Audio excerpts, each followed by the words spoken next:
Hello friends. तो आज हम बात करेंगे जॉब वैकेंसीज़ की जो कि कॉग्निजेंट कंपनी में निकली हुई है।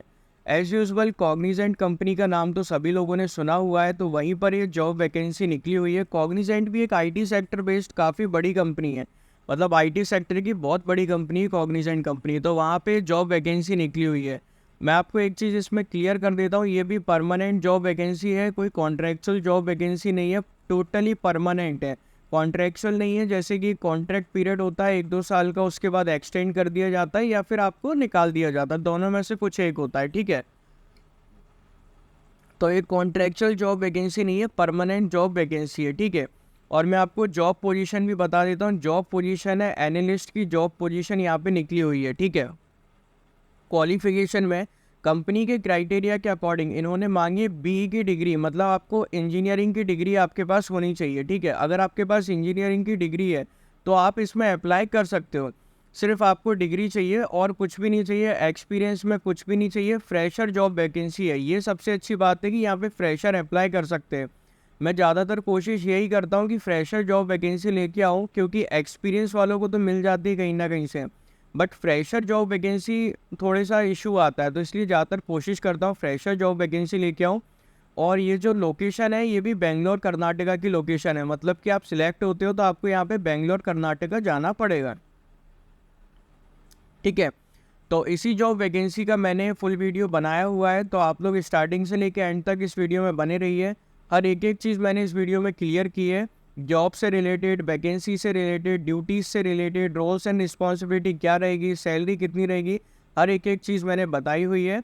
इवन लिंक भी डिस्क्रिप्शन बॉक्स में मेंशन कर दी है, तो आप लोग को डायरेक्ट लिंक पे क्लिक करना और इसमें अप्लाई करना है। तो जो लोग इस चैनल पे नए हैं कृपया लाइक और सब्सक्राइब कर दें। अब हम चलते हैं इनकी वेबसाइट पे। हेलो फ्रेंड्स, तो जैसा कि आप लोग देख पा रहे हैं, अब हम लोग कॉग्निजेंट कंपनी के ऑफिशियल वेबसाइट पे पहुंच चुके हैं और ये ऑन साइट वैकेंसी है। आप इनकी वेबसाइट पे जाके भी चेक कर सकते हो, नहीं तो मैं लिंक भी डिस्क्रिप्शन बॉक्स में मेंशन कर दूंगा, तो वहां पे जाके भी डायरेक्ट आप इसमें अप्लाई कर सकते हो। काफ़ी अच्छी अपॉर्चुनिटी है कॉग्निजेंट कंपनी के साथ काम करने के लिए, और ये परमानेंट जॉब वैकेंसी है, ठीक है। ये चीज़ क्लियर कर देता हूँ, ये परमानेंट जॉब वैकेंसी है।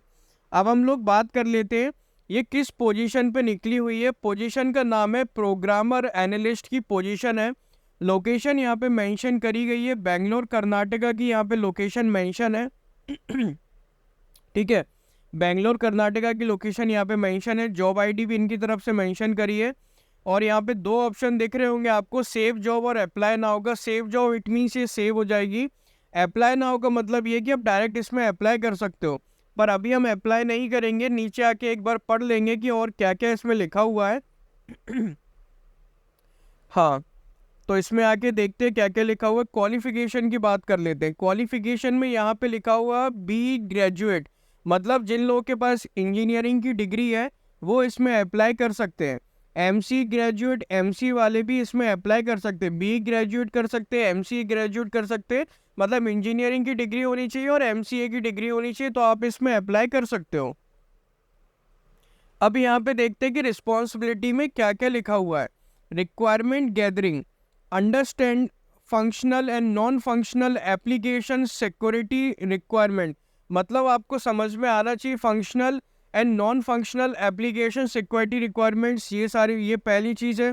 दूसरी, raise queries and seek clarification, मतलब क्वेरीज वगैरह रेस करना और क्लैरिफिकेशन से रिलेटेड आपका, सीक क्लैरिफिकेशन से रिलेटेड आपका इसमें काम रहेगा, ठीक है।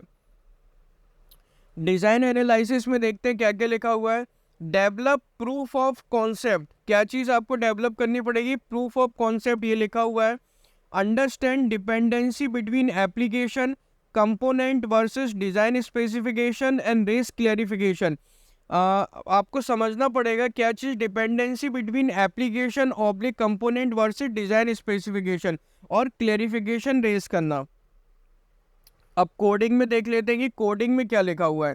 Install and configure identity and access management product, install करना और कॉन्फ़िगर आइडेंटिटी एंड एक्सेस करना management product admin and clients component, install करना data repository product and configure क्या लिखा हुआ है ये, रेप्लिकेशन, क्रिएट और update DIT directory information tree, object class schema definition and indexes. चौथा क्या लिखा हुआ है, क्रिएट और update attribute configuration search base configuration attribute access control AAC filter. तो ये सारी चीज़ें इसमें दी गई हैं। और पढ़ लेते क्या क्या लिखा हुआ है, configure policies process workflows within the tool in lines with the identity and access requirement of the customer, develop custom components connectors using languages such as Java NET for custom requirements के हिसाब से ये सारी languages है।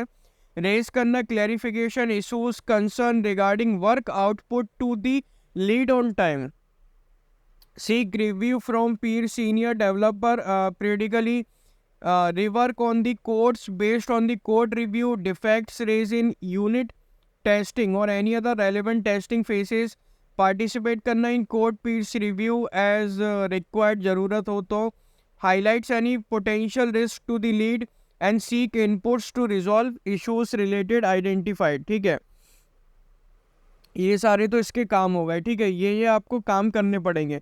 और इसमें ऐसा नहीं है कि डायरेक्ट बाकायदा आपको सेकंड डे से बोल दिया जाएगा कि काम करो, ये करो, वो करो, ऐसा कुछ भी नहीं है।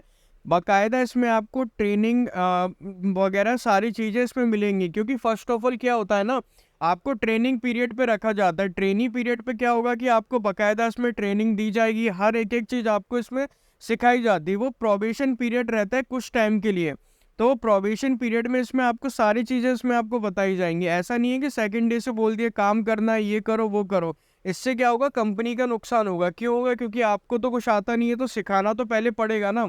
तो जब आप लोग सीख जाओगे, इसमें सारी चीज़ें हो जाएंगी, तो बाकायदा आपको सारी चीज़ें इसमें आने लगेंगी। अब टेस्टिंग में देखते हैं क्या लिखा हुआ है, develop unit test cases suites, perform unit testing, log result, share defect details, documentation, develop SDLC life cycle artifact based on the customer SDLC process, उनके बेसिस पे change management, create build and deployment instruction, raise changes request। तो ये काफ़ी सारी चीज़ें दी गई हैं इसमें। ठीक है, तो हाँ, ये सारी चीज़ें तो दी गई है। फुल टाइम जॉब अपॉर्चुनिटी, ये तो कंफर्म है। शिफ्ट हो गई, डे शिफ्ट है, ये ट्रैवल नहीं करना पड़ेगा, ये सारी चीज़ें। ठीक है, मैंने आपको यहाँ पे पहले ही बता दिया था कि यहाँ पे क्वालिफिकेशन में क्या दिया है। क्वालिफिकेशन में BE की डिग्री चाहिए और MCE ग्रेजुएट। मैं तो ये कह रहा हूँ कि जिन लोगों के पास BE की डिग्री है और MCE ग्रेजुएट है या BE ग्रेजुएट है, मतलब जो कुछ भी है, तो आप इसमें अप्लाई कर सकते हो। अब अप्लाई कैसे करना है वो भी देख लेते हैं। यहाँ पे सिंपली आपको अप्लाई नाउ का ऑप्शन दिख रहा है, सिंपली आपको अप्लाई नाउ के ऑप्शन पे क्लिक करना है बस, और कुछ भी नहीं करना है। ठीक है, अभी मैं आपको सारी चीज़ें बताऊंगा। यहाँ पे आपको क्या करना है मैं आपको बताता हूँ। अभी यहाँ पे आपको ये प्रोसीड पे क्लिक करना है। प्रोसीड पे जैसे ही आप क्लिक कर दोगे ना, तो ये आगे आपका रिज्यूम अपलोड करने का। यहाँ पे आपको जाके रिज्यूम अपलोड करना है।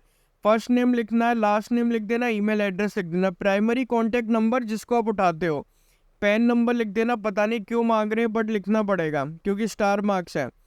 प्रीवियसली एम्प्लॉयड बाय कॉग्निजेंट अगर हो तो ठीक है, नहीं तो मना कर देना।